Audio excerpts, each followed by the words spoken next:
Hey, today we're kicking off our brand new series that I'm super excited about, Love Dates and Heartbreaks. And as we jump into this real quick, I want to tell you who this is for. This is for students who want to date and hope to date. This is for graduates who want to date and hope to date. This is for singles who are dating. This is for married people who are trying to make their marriages better. This is for people who used to be married and are jumping back into the scary, awful aquarium of dating where it just seems so complicated. And it's not like it was when you were 18 and you're trying to figure that out. So this series is really for anybody who's in a romantic relationship, wants to be in a romantic relationship, hopes to be, and is trying to figure it out. And the thing is, I don't have to tell you this, it's complicated. It's complicated when you're 13, it's complicated when you're 16, it's complicated when you're 26, 36, or 56. And one of the reasons that I'm super excited about this series as well is this series gives me an opportunity to talk about something that breaks my heart.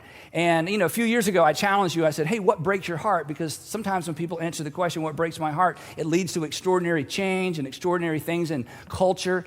And one of the things that breaks my heart has to do with what we're going to talk about. Because watching people make relationship decisions that undermine their relationships, that just breaks my heart. I mean, watching people make decisions about their own relationships, whether it's marriage or dating or whatever it might be, that I know, and I'm not super dialed in. I mean, most people would watch them and think, oh no, you're going to do what? Watching people make what's already complicated more complicated, making relationships that are already complicated more complicated, that just breaks my heart. There is already enough, isn't this true? There's enough unavoidable pain in the world. The last thing we need to do is to add to it with our own decisions.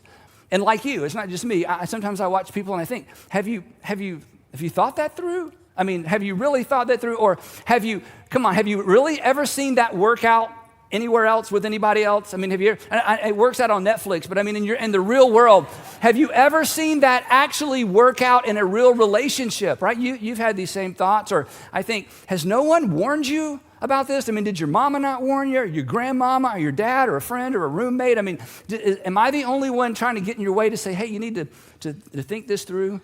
And so it breaks my heart to see people unnecessarily complicate their future relationships with current relationships, or to complicate a current relationship with just a bad relationship decision. And I'll tell you who else I'm excited about to be a part of this series are those of you that are dating and you're kind of serial daters. In fact, you don't even like the word date. For you, if a date doesn't end with sex, you just chalk it up to a loss. You're just in that place where you're like, one day, someday, I'm going to settle down, but that's one day, someday. It's not this day. In fact, you don't even really call it dates. That's something your parents did. It's kind of a dark ages thing.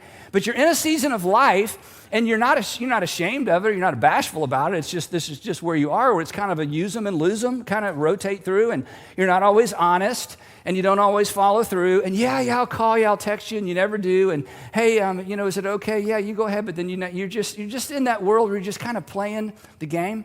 And that's your business because it's your life. But I just got to tell you, and you may not care, but that's heartbreaking to me too. And the reason it's heartbreaking to me is, and you don't have to believe this, is you're hurting you and you're hurting somebody else. And here's what I know about you, even though we've never met. You don't want to hurt yourself. And you don't want to hurt other people. In fact, if I were to confront you, you would say, no, it's consensual. I'm not hurting anybody. But there's such thing as consensual hurt, like we're going to both agree to hurt each other. I mean, it's consensual, but if it's consensual and it still hurts a person, come on, it just still hurts a person. And you don't want to do that. And here's the other thing that concerns me about you, if that's the season of life you're in. I don't want you to be, and I made this up, so I don't know if this is like a real thing. I don't want you to be a liar for life. I don't want you to be a liar for life when it comes time to tell your story. Because what you're doing right now morally and what you're doing right now relationally, these are chapters of your story. And they are permanent parts of your story. And one day, believe it or not, somebody's going to want to hear your story, and you're going to want to hear somebody else's story. And depending on what you do now, you're going to be tempted to lie about parts of your story. And you're going to be a liar for life because you're going to have a secret, or you're going to have a series of secrets, or a season of life you don't want to talk about. And when it gets to that season, you're going to kind of, smooth over it a little bit. And I've talked to too many women, guys, who married a guy and he told about half the story. And a year later, she found out the whole story. Or 15 years later, she found out the rest of the story. And she's broken and she's heartbroken because she didn't get a chance to choose you with your whole story because you lied about your story. And the reason you lied about your story, just to use an old-fashioned word, is you were ashamed of your story. You were embarrassed by your story. And here's the thing, I'm not getting on you. I don't want you to write an embarrassing story. I don't want you to write a story you're embarrassed about. I want you to write a good story. I want you to be in Walmart one day with your wife and you see that guy you used to date, ladies, and you don't say, hey, let's check out the toy aisle. We don't even have any kids, I know, but I think we should check out the toy aisle for just a moment, you know? I want you to say, hey, this is my husband. And then when you walk off, you say, yeah, I used to date him in college. He was a great guy. Yeah, we dated a little bit in high school. She was just a fantastic person. Didn't work out, but she was just great. That's a good story. I want you to write a good story. And let me tell you another good story. Another good story is this. Hey, when I was in my 20s, I fooled around, I played around. But on this particular date and this particular year, when I was this particular age, I decided to move in a different direction. And since that time, I've lived differently. I've lived in a different direction. Yeah, when I was 45, I went through a terrible divorce, and after the divorce, I went a little bit crazy, me and the girls. I mean, we just went kind of crazy, me and my girlfriends. But then, you know what? I said, wait a minute, that's not the story I want to tell. And on this particular date, at this particular time, I changed the direction of my life. I began to live and decide in a different direction. That's a better story to tell. And you're writing the story of your life, and it's going with you. And I don't want you to be a liar for life because of decisions you make now, because that breaks somebody's heart. And I don't want you to be somebody else's regret, right? When they tell their story, when your name comes up, I want them to say good things about you, don't you? And let's face it, when your name comes up, they're going to say something about you. You know they will, because you say something about the people in your past. And you're deciding what they're going to say. And I don't want you to be somebody's regret. I want you to be somebody's, oh, yeah, I'm sorry it didn't work out, but he was such a great guy. She was so great, and her family, and she was, isn't that what you want said about you? And guys, I don't want you to be a hypocrite. And here's what I mean by that. If someone did unto your sister as you do unto the girls you date, you may want to do something unto them. If someone did unto your niece or your single mom as you do unto the girls you date, you may want to do something unto them. I don't want you to be a hypocrite.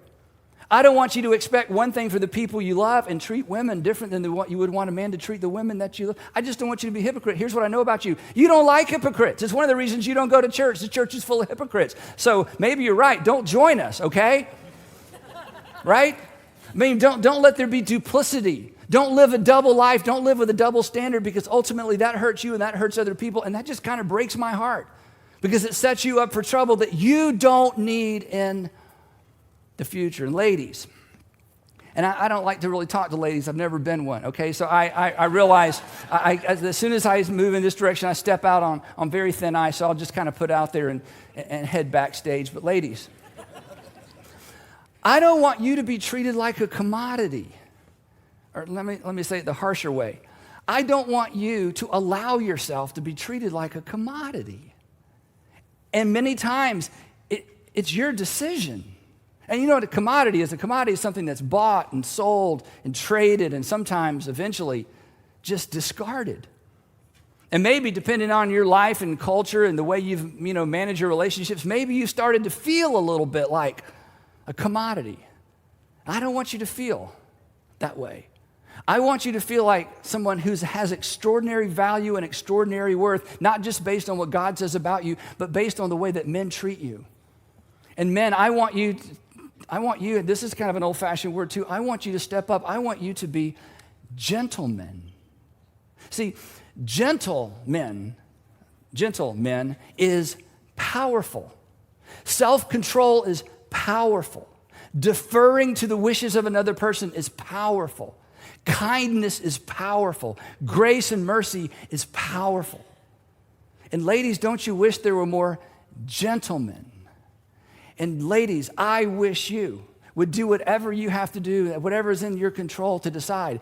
I am no longer going to allow myself to be mistreated, because that just hurts you. If you get accustomed to being mistreated, eventually you begin to define yourself that way. And I realize that these values clash, and I realize that in our culture, it's very difficult to think that it'll ever be different than it currently is.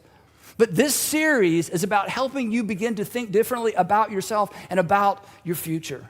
Now, there are two myths that kind of drive all this confusion relationally, especially when it comes to how we manage our sexuality and how we do dating and relationships, and even within the context of marriage. And like most myths, once you surface a myth and look at it, you realize, well, that's just ridiculous. But these two myths actually kind of sit in the undercurrent of our thinking and our assumptions about relationships. In fact, they are really unexplored assumptions. And in any area of life, financially, business, whatever you might do, whenever there's an unexplored assumption, it's a very dangerous thing, because an unexplored assumption will inform your decisions, but you don't know it's informing your decisions, and you make bad decisions. And these two relational myths inform so many of the decisions in our culture, and honestly, everything in our culture fuels these myths. But as soon as I state them, you're going to go, oh yeah, that's ridiculous, that's not true. But here's my challenge to you today as we start this series. These two myths for many of us actually drive our relationship decisions. The first one is this. You may have heard me talk about it before. I just call it the right person myth. The right person myth is not that there's not a right person for you. The right person myth is this, that once you meet the right person, everything will be all right. And all the married people grumble and go, yeah, that ain't true. That ain't true. Because I met him, it's not true. It's not, you're right. The myth is that once you meet the right person, everything's just going to be all right, regardless of what you do between now and then. The myth is this: I can play around, I can do whatever I want, I can treat guys the way I want, girls the way I want, I can just do whatever I want. But when I meet the right person, everything's going to change. The past disappears. So you think your problem is you just haven't met them yet. Or you met them and moved in with them, or you met them and you married them, but now things aren't all right anymore. And you are slowly coming to the conclusion that you must have chosen the wrong right person. And now you are looking for who? You're looking for the next right person. And when I say it that way, it sounds ridiculous. But let's be honest. This way of thinking fuels our relationship decisions, and oftentimes it informs the direction that we take when it comes to relationships. That I'm unhappy because I'm with the wrong person. You're unhappy because you're with the wrong person. So you just need to find the right person, then everything's going to be all right. That is a myth. That once you find them, everything's going to be just fine, right? In fact, not only is everything going to be fine, here's the deeper part of the myth. The assumption is that once you find the right person, everything's going to be fine, including you. That you think somehow you're going to quit all those bad habits. You're not going to be interested in porn anymore once you meet the right person, right, guys? That your insecurity is just going to go away. Your financial, bad habits, they're just going to go away because you're going to find somebody with a little coin and he's going to kind of help you manage all that. And it's just going to get better. If I could just meet the right person, not only is everything going to be all right, I'm going to be all right. I'm going to be a better person. I love the line in Casey Musgrave's song, thinking we will be fixed by someone else. Thinking we'll be fixed by someone else. Oftentimes, this fuels this crazy myth. And this idea, as crazy as it is, and even on the surface, you're like, yeah, that is crazy. This idea, it infects our decisions. And it fuels our fantasies. And here's what I mean by fuels our fantasies. When you think about the future, as you begin to daydream about what if only I had stuck with her, and if only I had married him, and if only, and next time, if only, what fuels your fantasies is this: not becoming a better person. What fuels your fantasies is finding the right person. And it is a myth. Because, as you know, there is more, right? You're adults. There's more. There's more to a satisfying relationship than finding or even being found. We just don't hear much about this. This does not make great film. This does not make great television series. This doesn't make great reality TV. What makes great reality TV and what makes great film is people falling in love. That's what the whole movie's about. They finally find each other. They're supposed to be together. It takes an hour and 45 minutes for them to figure it out. And then they figure it out and they're together. And then what happens? The movie's over. We love being entertained by people falling in love. But here's what we know about falling in love, because we're adults. Falling in love requires a pulse.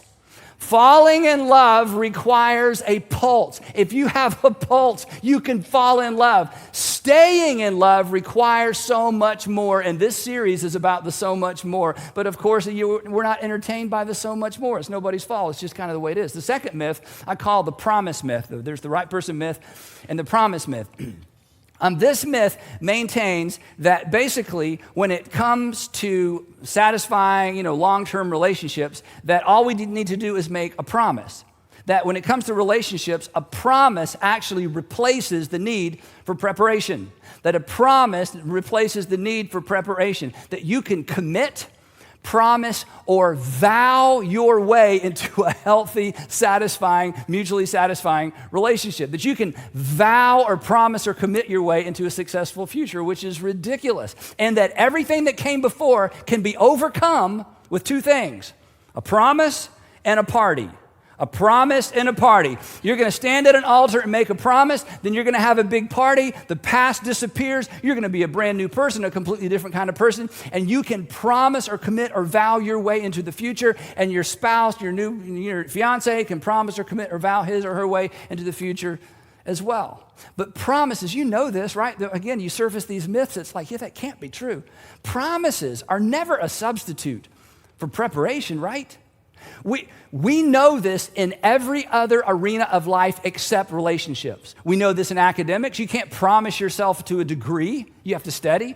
In sports, business, medicine, discovery, business preparation for a presentation. In every single arena of life, we know that in order to win, you have to prepare. No college basketball coach or no college football coach would substitute promises for practices, right? Come on into the locker room. We're just going to promise each other we're going to win. They wouldn't even substitute, right? They wouldn't even substitute, emotional, passionate pep talks in the locker room for practice, because practice is how you win games. Every coach knows you don't promise to win games. What do? You have to prepare to win. And this is true in your relationships. But who teaches us to prepare, or who prepares us for relationships? Nobody. Every single day we're told if you just fall in love with the right person, everything's going to be all right. And it's a myth. In fact, rationally, it's not true. And the whole idea that you don't have to prepare for something to win in something, that's not true, which means, and this is kind of tough to say, that when it comes to relationships, commitment is way overrated. Let me put it this way. Anh viết vẫn chưa xong, liệu rằng ngày đó có đến trước, dành khi người mới còn chưa mong như anh từng là người đến trước. Khi đắng, khi ngọt, hạnh phúc song hành như chén thuốc em à.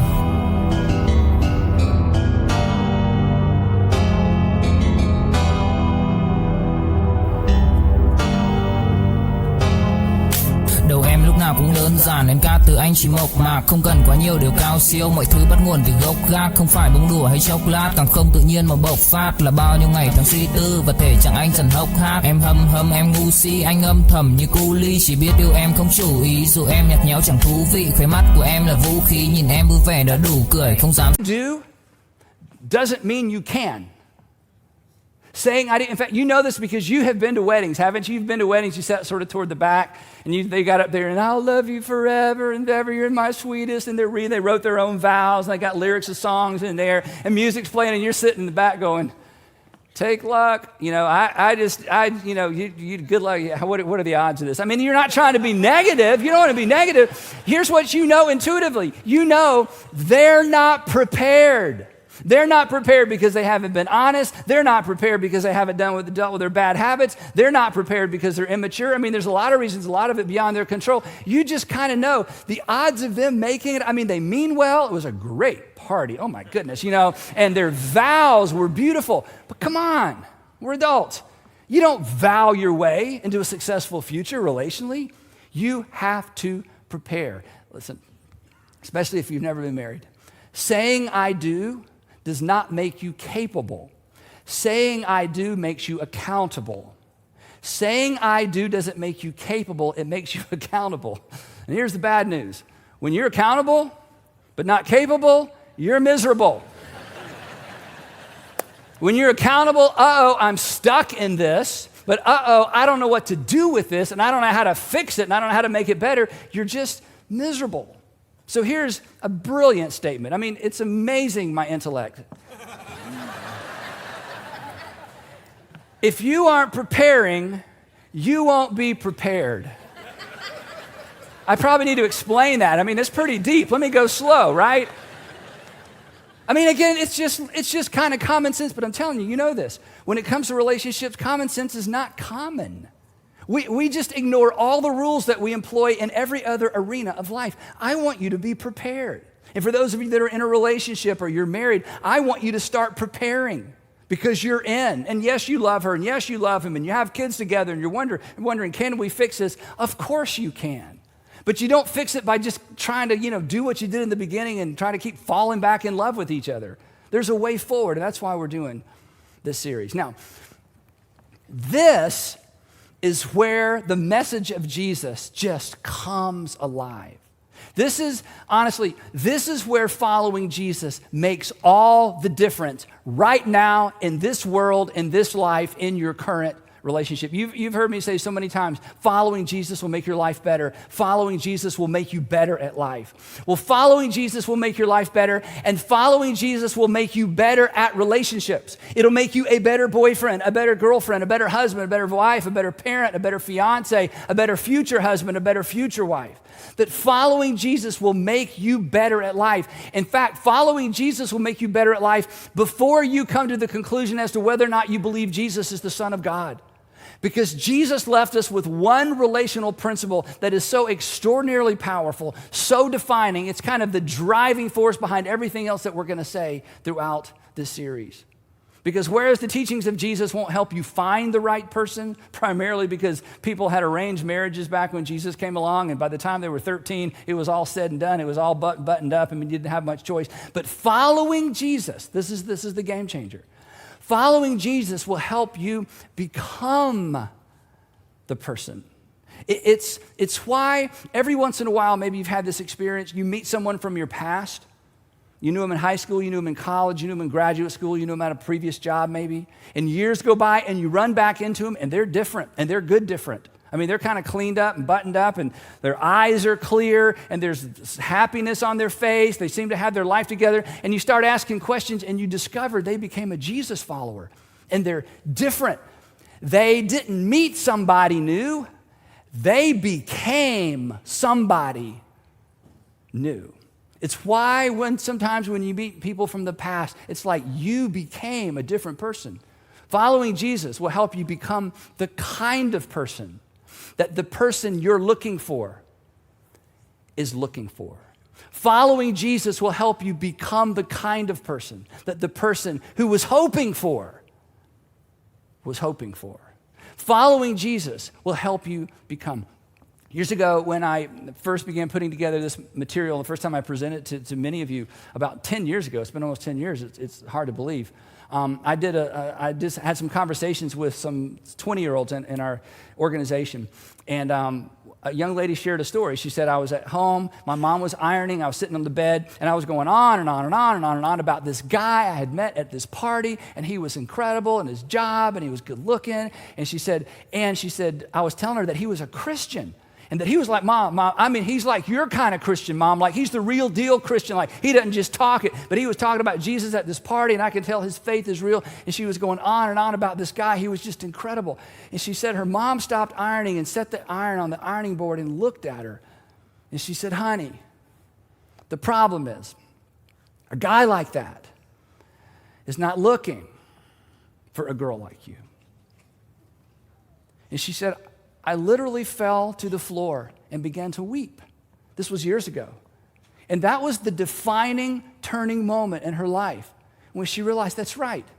Chờ đợi cả thanh xuân như cành hoa 10 giờ vẫn y nguyên cảnh vật, nhưng chúng ta bây giờ đây thành người thừa. Chẳng bất ngờ về chuyện đời hợp tan, chỉ chưa quen khi chơi với ngập tràn. Ai mang đi chân yêu rồi đập nát, để lại khúc nhạc buồn giữa trời đất âm vang. Người hữu tình dốc gan ruột vì nhau cho đến cuối cùng thì có được gì đâu. Đem cho đời phải trang sử bi sầu, giữ cho riêng mình một con tim dì máu. Đối diện câu chuyện độc thoại nội tâm, nhiều thứ anh cần học lại nội dung. Giá em ở đây trách móc phải lỗi lầm thì cuộc đời anh các khóc tóc lại đổi sừng. Vì ai nên mang thanh xuân này vô định, kẻ hiểu ý nhưng kẻ chỉ vô tình.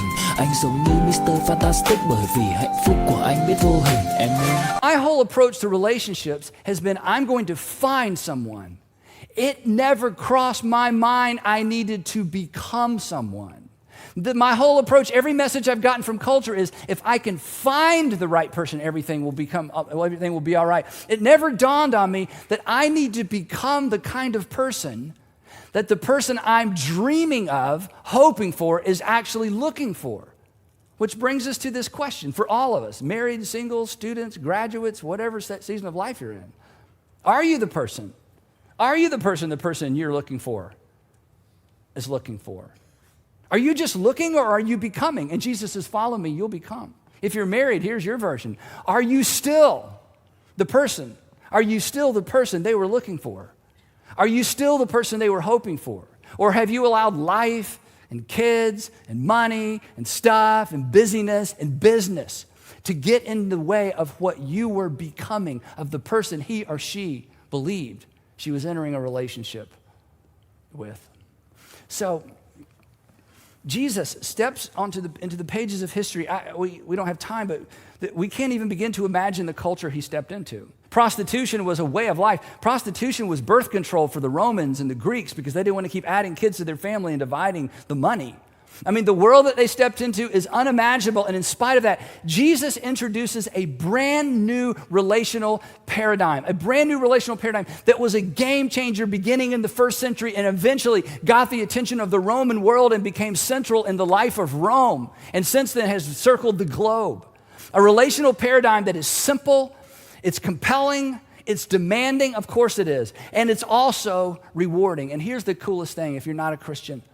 When understood correctly, and unfortunately the church has made this more complicated than it needs to be, but when understood correctly, Jesus' relational paradigm is so powerful that you're going to want the message of Jesus to be true even before you believe it's true, because it's almost too good to be true. In fact, it is too good to be true unless Jesus is who Jesus claimed he was. And there's no reason for us to believe he was who he claimed he was, except for one simple event. His resurrection that changed everything and put everything and reframed everything that he taught. So toward the end of his ministry, Jesus is gathered with his guys, and he's going to kind of give them this is part of that last minute, if you forget everything else, remember this pep talk. And these words I'm about to read to you that Jesus said, they didn't even understand what he was talking about. They could not understand this until after the resurrection. And as complex as it seems to us because we live in a different world, his words were so clear and they're so specific. And at the end of this passage, as I walk you through it, he gives us kind of our marching orders. He gives us kind of the North Star by which we should guide all of our relationships. And then we're going to come back next week and kind of tease it out and look at the details. Here's what he said. And he begins with an illustration that they were totally dialed into that we're immediately like, huh? Here's what he said. He said, I am the true vine. I'm like a vine. And my Father, God, is the gardener. And whenever Jesus told a parable, there's a God part, there's a Jesus part, and there's an us part. He says, okay, guys, here's how I want you to think about your relationship with me. I'm like a vine. Now, they understood grapevines. They totally got it. I'm the vine, and my Heavenly Father is the gardener, the one that's tending the vine.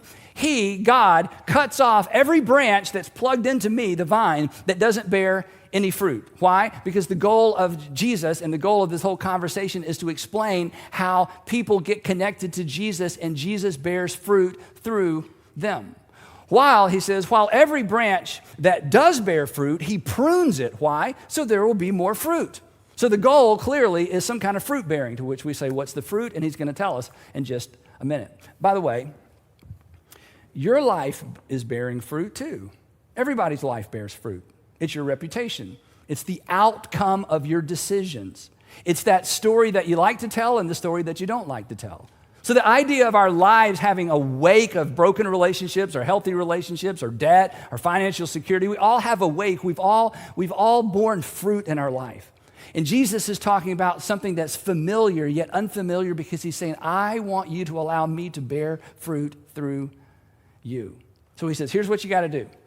And this is all relationship language. Remain in me, and I also remain in you. In other words, this is just his way of saying, stay close to me, stay connected to me, follow me. And then he tells us why. He says, you need to stay close to me and follow me because no branch can bear fruit by itself. It's got to remain in the vine. Again, he's talking about something so familiar. If you take the branch off the vine, the branch dies, it doesn't bear any fruit. He says, if you're going to bear the fruit I want you to bear, you've got to stay plugged into me. And now the application.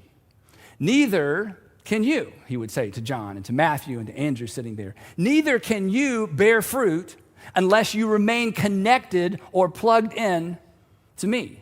That we can't bear fruit the way that Jesus wants us to bear fruit unless we lean into him, or to use another word Jesus used, continue to follow him. And then he says to them what they've already figured out. By the way, guys, he goes slow for them. He doesn't want them to miss it. I am the vine. You've already said that. And you guys are these branches I'm talking about. And if you remain plugged into me and I in you, this is so cool. I want to make you a promise, he says. You're going to bear much fruit. You're not going to bear much fruit because you're going to learn how to be a fruit bearer. Phúc đâu cần chỉ cho phút bắt đầu. Nhớ đến cái lúc còn gió sương vơi đầy. Nhớ hình bóng người nào đó vương nơi này. Trong vài khoảnh khắc mong có được đôi tay ấy cổ lau đi bờ mi khi nào thưởng hơi cay. Xa một người phải bước qua cuộc đời không phải xa đi vĩnh viễn mà chúng ta chỉ tạm chịu nỗi đau phút này mau cùng đợi nhau phút này sau đừng về nơi hoàng tuyển đã có hoa bỉ ngạn.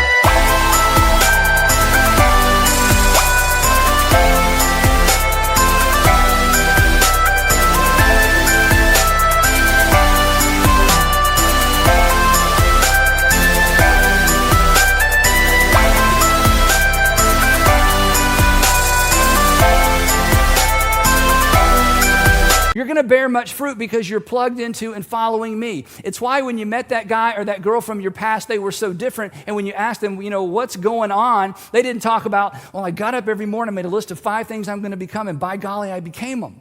They just make it simple. They say, well, they don't even know how to explain it to you sometimes. It's just, well, I started going to church and then started reading my Bible, and basically you discover they became a Jesus follower, and they're just different, and they're not even sure they can explain it. This is the promise of Jesus. Plug into me, stay close to me, follow me, and one day you'll realize you have become something new. You've become something different. People will say you've become something better. And then he defines what he means by fruit. And this is so powerful. He says, just as the Father, this is it's amazing that he makes this comparison. Just as the Father has loved me, so I have loved you. It's like, wait. Okay, you changed the subject. Okay, we're talking about gardens and fruit and vines. Okay, well, we're now talking about love. He's like, just hang with me. I'm getting there. Just as the Father has loved me, just as the Father has demonstrated his love through me, I have demonstrated the Father's love through you. Now, here's what I want you to do. I want you to remain in my love. The same word he used to talk about the branch staying connected to the vine. So it's like, wait, so God's the gardener, you're the vine, I'm the branch, I'm to stay connected to you. And when I think about staying connected to you, I'm supposed to stay connected to your love. Exactly. And and then here's the surprise. If you keep my commands, you will remain in my love. To which we say, I knew it was a bait and switch. This is just all about commands and rules. I knew it. It was so relational. It was so warm and fuzzy, and something's going to happen in me. And one day my wife's going to go, oh, you're the man of my dreams after all. I'm just going to become. And then you do what every church person does. Now we're going to talk about the 10 commandments or some new commands. And I'm sure the guys sitting there with Jesus are like, great. I thought we were headed down a new direction, but you're saying if you keep my commandments, you'll remain in my love. To which they're thinking, okay, you're Jesus, we're with you. So what are the commands? Somebody write these down. I bet there's a bunch of them. And here's the shocker. Here's why you should follow Jesus. Here's why you should considering follow Jesus even if you're not sure who Jesus is. Jesus smiles, I think, and he says, okay, I'll tell you. John, write this down. My command is this. Okay, wait. Vine and branch, we're plugging in, it's all about back and forth, and somehow it's all about the Father's love. And now we're talking about commands, and now you're saying there's just one command. Right. Just one command. All right, what's your command? Love each other. We don't even need to write that one down. We've heard that so many times, that's not new, to which Jesus would say, hang on, I'm not through. Because this isn't just about love the one you're with. This isn't just about love. This isn't about, if we just all get along and love each other. No, Jesus said, remember, this is vine and branch. This is a different kind of love. This is a very specific kind of love. I don't want you to just be more loving. I want you to love specifically. I want you to have a focused love. Here's the kind of love I want you to have. I want you to love each other as because this is about a relationship with me. I want the love that you have seen demonstrated toward you. I want that same brand. I want that same type. I want that same combination, that same formula of love to flow through you. I want you to love as I have loved you. Now, I'm telling you, sitting in the room that night, they had some idea of what he was talking about. But a few days later, Jesus would put on a demonstration of love, take their breath away, because it would take his breath away. And on the other side of the resurrection, it's like, this isn't some kind of permissive, figuring it out on your own kind of love. This is the kind of love where you put the other person first. This is the kind of love where you lay down your life for a friend. This is the kind of love where you defer to the wishes and the thoughts of the other person. This is the kind of love where you forgive regardless of what's been done and regardless of the offense. This is the kind of love that takes everything I have going for me and makes it available for you. This is the kind of love where I do unto you as my Father through Christ has done unto me. This is what Jesus means by abiding in him. It's not complicated. It's not super intangible, super spiritual. It is about learning how and allowing the love that God has for you to flow to others, specifically to those with whom you have a relationship. St. Augustine, by the way, St. Augustine is in Florida. St. Augustine is in heaven. Just want to clear that up, okay? St. Augustine makes this comment based on this unique, focused, Christ-like kind of love. He says this, he wrote this. He said, love and then basically do whatever you want. Love and do as thou wilt. Once you understand that the framework for all of your relationships, the framework and the guiding force and the guiding principle, the North Star of your behavior toward the people around you, the people that you're raising, the people that you live with, the people that you're married to, as long as you know the North Star is my behavior will be monitored through and looked at through the filter and the grid of God's love for me as demonstrated in Christ. He says, once you have that down, you'll figure everything. Tưởng một duyên số nhưng nếu em cho số đảm bảo mình nên duyên đấy. Từ khi gặp em Google hết tác dụng bởi em là tất cả những gì anh cần tìm, giống một kho báu để ngăn người khác đụng tới. Đối đầu thế giới anh cũng sẵn sàng cân tím, ghét phải lặng im coi em như cô bạn. Nỗi nhớ đong đầy bao giờ mới khô cạn, khoảnh khắc bên nhau thời gian như ngừng trôi vì em sở hữu sự hấp dẫn vô hạn. Yêu đơn phương cảm giác khó đọc tên, mọi thứ mù mịt giống như đứng trước bão. Mãi hy vọng chờ đợi ngóng trông đến ngày nụ hôn đó sẽ một lần được trao. Hương thơm ngọt ngào vương trên mái tóc em, gây nghiện cực mạnh anh ngày đêm ước ao. Quỳnh là loài hoa đẹp nhất trong bóng đêm, cuộc đời này u tối đang cần em bước vào. Đưa cho anh cái bản đồ vì anh sắp lạc bên trong đôi mắt kia. Hãy đưa cho anh cuốn từ điển vì cảm xúc out. That this is how you become. This is how you become a person worth looking for. This is how you shift gears from just finding, and if you're married, controlling, and conforming,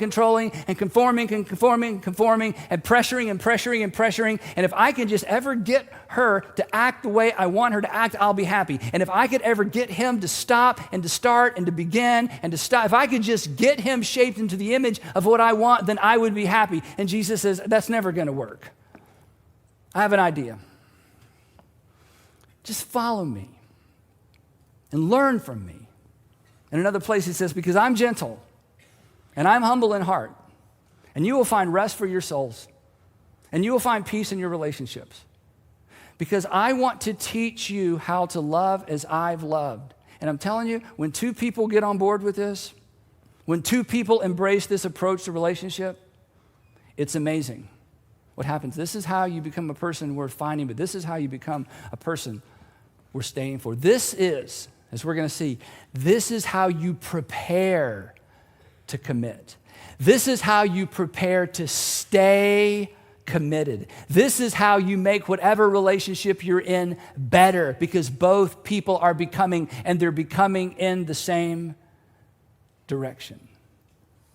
And as we'll discover next time, there's fine print. Here's the thing that may blow your mind if you're not a Christian or you're new to this whole thing.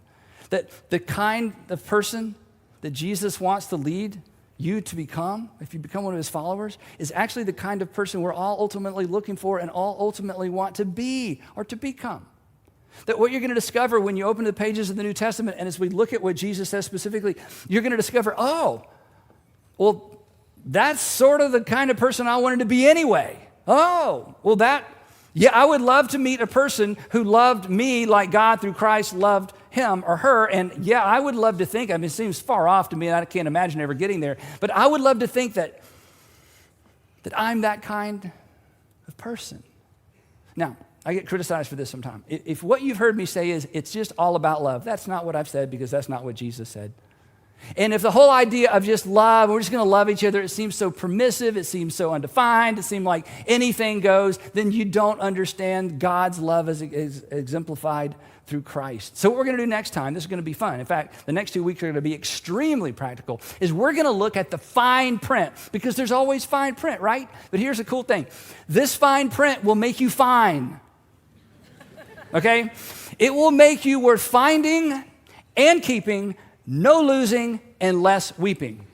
Because when two people, this is why this is so important, when two people embrace the fine print, and when two people decide they're going to stay connected to the vine, the relationship gets better, and it gets fine, and it doesn't get better because they accidentally or magically found the right person. It gets better because they are becoming a better person, because following Jesus will make your life better. And I promise, following Jesus will make you better at life. So don't miss next week when we look at the fine print.